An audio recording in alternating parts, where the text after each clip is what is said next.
Okay, the time is 7:38. I'll call this regular scheduled meeting and public hearing of the mayor and council to order. Today is Monday, June 10th, 2013. All members of the mayor and council are present. First tonight we have our invocation. In light of the fact that last week was the anniversary of D-Day, and coming up we have Flag Day, I'll ask all of us to have a moment of reflection for the men and women who have served in our military and who are currently serving in our military.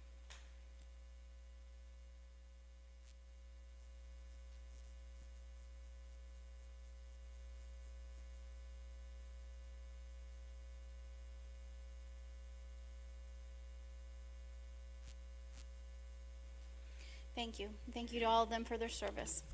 Now for announcements. On June 11th, the Board of Appeals meeting for tomorrow night has been canceled. On June 14th, the City of Snellville will have their second annual Flag Day ceremony. It will be held at 2 p.m. in front of City Hall. On June 23rd, you can watch a rebroadcast of this council meeting on Comcast Channel 25 at 6:30 p.m. The council meeting that's regularly scheduled for June 24th has been canceled, and so has the Planning Commission meeting that was scheduled for June 25th. On July 4th, we'll be observing Independence Day. The recycling center and all city offices will be closed. Emergency services and garbage pickup will operate as usual. On July 5th, we'll have a blood drive here at City Hall in the community room from 1:30 p.m. to 6:30 p.m. To learn more about blood donation opportunities, visit www.redcross.org or call 1-800-RED-CROSS. Our next scheduled council meeting is July 8th with a 6:30 p.m. work session in the conference room and a 7:30 p.m. meeting here in council chambers. That concludes our announcements. Now for the pledge to the flag. Can I ask Mr. Ewing to come forward and lead us in the pledge?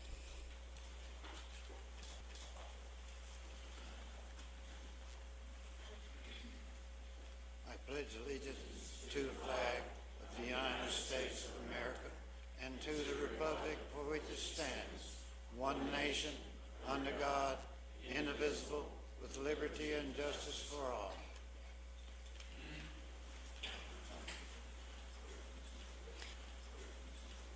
We have no ceremonial matters. For the minutes, do I have a motion to approve the minutes of the May 13th, 2013 Business and Public Hearing Meeting and the May 30th, 2013 Special Called Meeting? Motion to approve the minutes for the regularly scheduled and specially called meetings. There's a motion. Is there a second? Second. Second by Councilman Sabag. All those in favor signify by raising your right hand. 6 in favor. All those opposed? 0 opposed. The minutes stand approved. Now for invited guests, Mr. Ewing. Madam Chair, before we do that, we need to, there's one addition that came out of the work session for the agenda, and that is the addition of the Snellville Arts Council report in the committee reports. There's a motion to amend the agenda to add Snellville Arts Committee report under item D for committee department reports. Is there a second? Second. All those in favor of the motion signify by raising your right hand. 6 in favor. All those opposed? 0 opposed. The agenda stands amended. Mr. Ewing, sound bites of Snellville. Thank you, Mayor, Council. It's good to be back again. You mentioned D-Day. I've been privileged to visit that place and the cemetery that's just above where all that took place. There's approximately 10,000 graves there. If you ever have an opportunity, don't miss it. It's a real gotcha.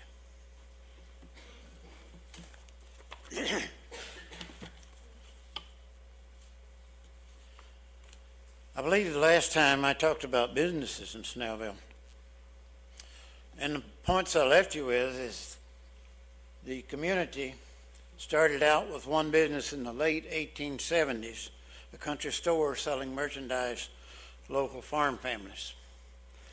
In the next 10 years, by 1890, 8 businesses had made an effort to open in this community at what we generally referred to up at that time as the Crossroads.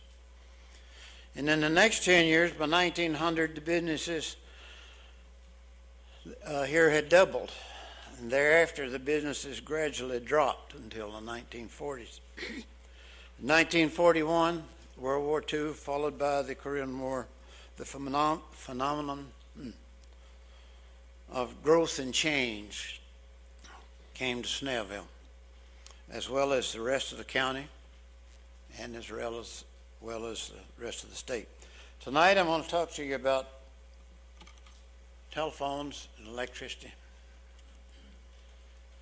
November 1899,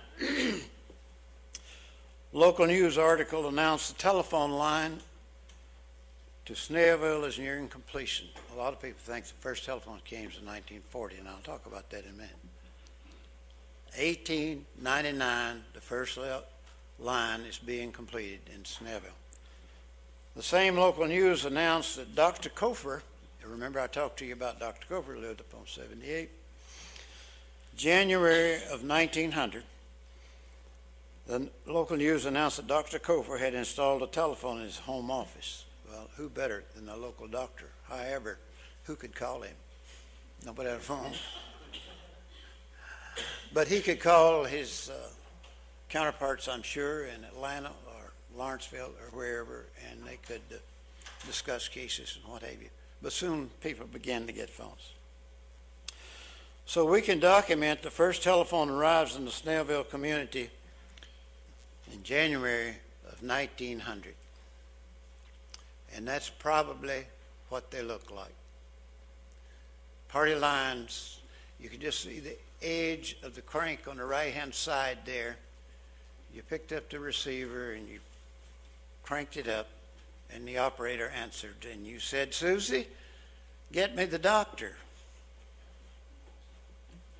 or "Get me Mr. Britt," or whomever.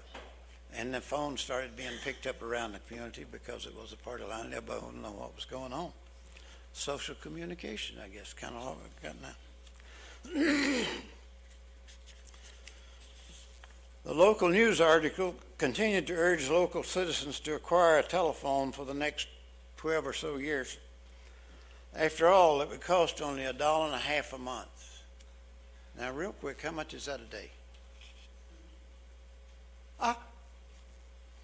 Did you all go to where educating your fingers and not your mind? I thought so. It's a nickel a day. It's a nickel a day. Dr. Smith, who replaced Dr. Kofer as the only doctor in town, had a phone. It had evidence by the local news report that he was called from Atlanta to come there and treat a patient. It's probably someone who had moved from this community to Atlanta, and they wanted Dr. Smith. That's not uncommon. My wife has me drive to Perry, Georgia to go to the dentist now. In one instance of local news article reported that a house and outbuildings on one farm was saved by the fact that the farmer had a phone and could call for community help. Again, this example was used to encourage more people to get a phone installed. On February the 2nd, 1911, 11 years after the first phone was installed, a meeting of the stockholders of the Yellow River and Snellville phone line, which tells you it was a private organization. Stockholders of the Yellow River and Snellville phone line was announced to be held in Friendship Academy. You know where the Friendship Primitive Baptist Church is over there? Well, at the west end of the cemetery was a school. In my time, it's called Friendship School, Five Forks School. But originally it was called Friendship Academy. That's where the meeting was.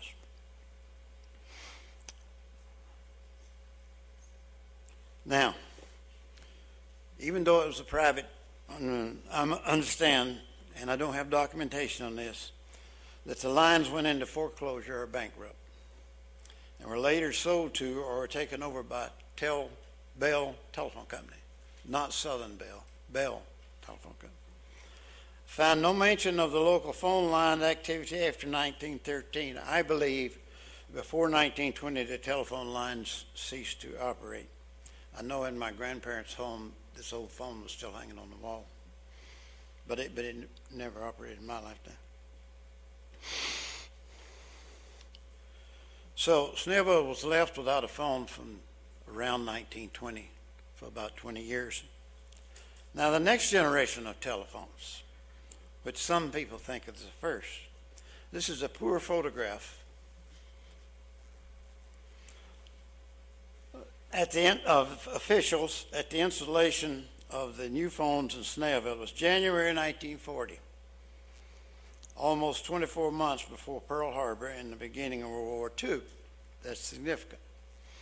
On the left, the guy, you can't hardly tell who those people are. That's a copy of a microfilm of a newspaper of that time period, and you just couldn't get a good picture out of it.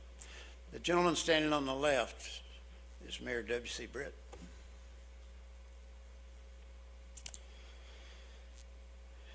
As I recall, there were only 3 phones in town. This particular picture is taken in Mr. Aubrey Peters' service station. If you've seen the painting outside, if you're looking at that picture, his station's the one on the left. That was the gathering place for the whole community. The reason I know that, see the fan belts hanging in the back? That's Mr. Aubrey Peters' service station, and that counter there, I've paid for my nickel cup of ice cream many times over that counter. Now, for a number of years, there were 3 phones in town. Mr. Aubrey Peters, Mr. W.C. Britt, and Mr. E.R. Snell. I don't know exactly why, but I think World War II may have had something to do with it because they couldn't get the copper to run the lines. All that went to the war effort. You stopped everything in those days.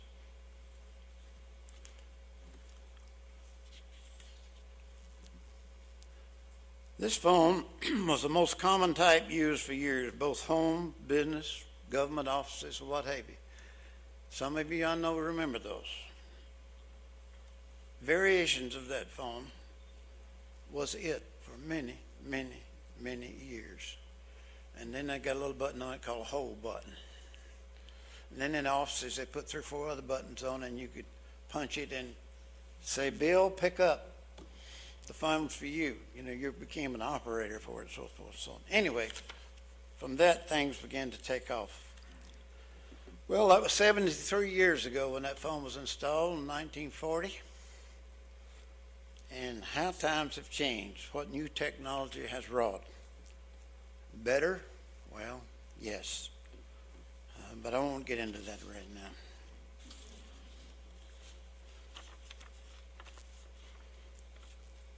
I'm about to lose my place here.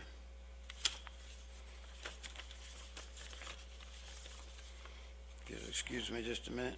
Yeah. Okay. Now let's move into electricity. When it came to this community, electricity came to rural areas of Georgia and other rural areas in America as well under President Roosevelt's New Deal administration.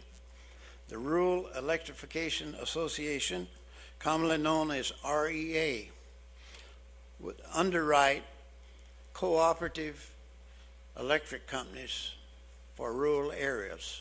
They did not run electricity plants. They did not own them. They only financed them. Walton EMC, as we know it today, was the one for this area. They established the power lines for this area and began providing electricity to small communities throughout this area and other counties, and the farmers in this part of Gwinnett County in 1937 and 1938, about 3 years before the war started, before World War II. Now, I've not been able to find out the exact date when electricity was turned on in Snellville, but I believe it was 1937. The right-of-way for lines was an issue with many farmers. Some did not want electricity line across their farm. About the only electricity they knew about was lightning. And they knew it was dangerous. So they surmised that somehow the electricity for those lines would affect them, or their cattle, or possibly the food crops that they might raise there. In some instances, the lines were rerouted to miss the farms that would not cooperate. Now, I want you to take a look at that picture for a minute and tell me what you see different about that.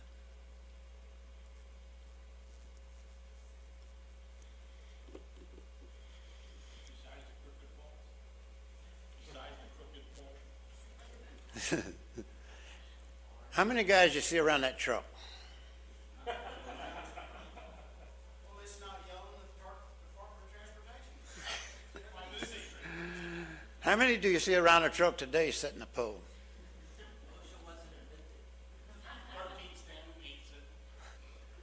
If you look down there, those poles are just laying in they're not set up straight yet. I bet you that's an independent contractor he made that truck himself, and he's swinging those poles and setting them in the ground himself, and somebody else will come along, straighten them up and pack them down later. My, how we used to get things done. My dad paid extra for a line to run from Dogwood Road, if you know where that's at, on our farm on Wed to Gin House Road, which is right where Ronald Reagan crosses Wed Brim House. That was approximately a mile to a mile and a quarter. We ran a small dairy at that time. Dad wanted electricity for the well pump, lights for the milking barn, and the milk house. Electricity for the house was just an added benefit. That really wasn't why he wanted that at all. Not unlike many farmers. So we went from kerosene lamps and lanterns, like I showed you many nights ago, to that fabulous miracle of one single light bulb hanging from the center of each room in that farmhouse, and two in the hall, one on the back porch, one halfway between the house and the milk house, light in the milk house and the light in the milking barn. Not one of them had a switch.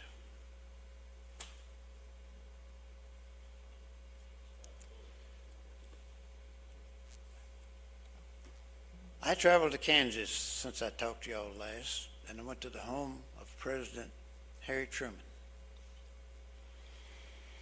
It's a 3-story house, inherited from his wife's family. Harry and Bess went back and lived there until they died after them. In that house that they dictated when they turned it over to the federal government would not be changed in any way.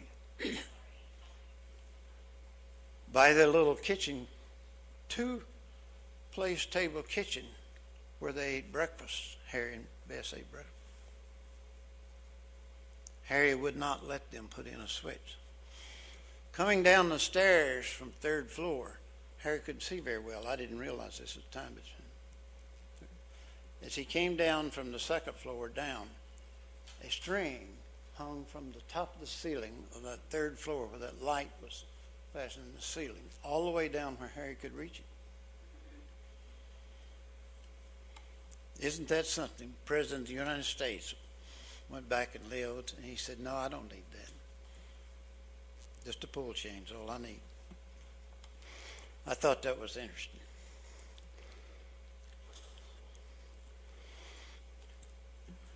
So we went from the kerosene lamps to the lantern with the pull chains. Now, to use that newfangled electric iron, you got up on a stool and you took the light bulb out and you screwed in a single socket. You plugged your iron in, you set up your ironing board if you had one, or shoved the kitchen table over under, and that's where you ironed. When you finished, before nighttime, you put the light bulb back in. We got it made these days, don't we? Okay. We didn't get a refrigerator, as most people did. We used our milk cooler, which had 100-pound blocks of ice in it, so we didn't need a refrigerator. Later, Mom got a washing machine with a hand wringer. It was not until we'd had electricity about 12 years, 1951, after I went into the Air Force, that Mom got an electric stove, and she never did like it. Okay, here's an early model washing machine. The lady's got the hose in her hand.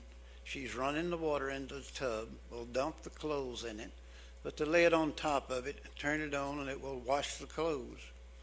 The later models had a pump that would pump the water out. I don't know if this one did or not. If you did, you went through that same process again and ran the water in and ran the rinse cycle.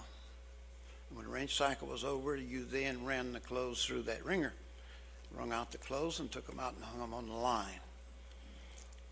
Dryers had not even been thought about yet. Farm homes and churches, rural general stores, and all the rest associated with rural living would never be the same. Everything different under the glare of light, bright light. People gradually adjusted to the newfangled gadgets, reluctantly adjusted to the idea that they had to change with the time, even as they swore the food cooked on electric stoves did not taste as good as that prepared on the old wood stoves. Having grown up on a farm and having grown up in that era, I have to agree with them. There are some things you just can't cook except on that old iron skillet, iron pot, on that wood stove. Boy, that hair is getting to me. Well, here we are in the 21st century. God forbid that a child should be denied a cell phone. No, a smartphone. No, an iPad. Social connection. One telephone in the community. And let me tell you a little story about that. My dad ran a milk route in Atlanta. We were out there on the milk route, and the truck broke down. Dad he walked back to the customer's house from where it broke down, used their telephone to call the garage, send a record, come tow them into the garage in Decatur, Georgia. What am I going to do? I got a truckload of milk and butter and what have you. It's going to take all day to fix this truck. I think the clutch was torn out of it or something. So Dad borrows their phone and calls Mr. Aubrey Peters in Snellville, Georgia, on the community telephone. The Peters family knew the Ewing family well, long before I was thought about. He says, Aubrey, would you go over and tell Mr. Barrett I'm in a mess out here, and would he get his truck and come out here? Mr. Barrett's plowing in the field with his mules. Aubrey goes and tells him. He unhitches his mules and goes to the house, washes up, puts on a clean pair of overalls, and heads for Decatur, Georgia. And he finds us about 2.5 hours later. We get permission to back that truck in there where the vehicle's being worked on. We unload everything off that truck onto Mr. Barrett's old country beat-up truck, and we start running our route, delivering. We were delivering milk and butter and eggs and whatever else we had on the truck that day. We finished, and the truck's not going to be ready, so back home we go and they unload it at the milk house. Now, that's the way things worked. Neighbors helped neighbors. That phone was very important to this community for a long time. And that's just one of many stories that could be told about that. I bet you Nelson could tell 2 or 3. He's sitting back there.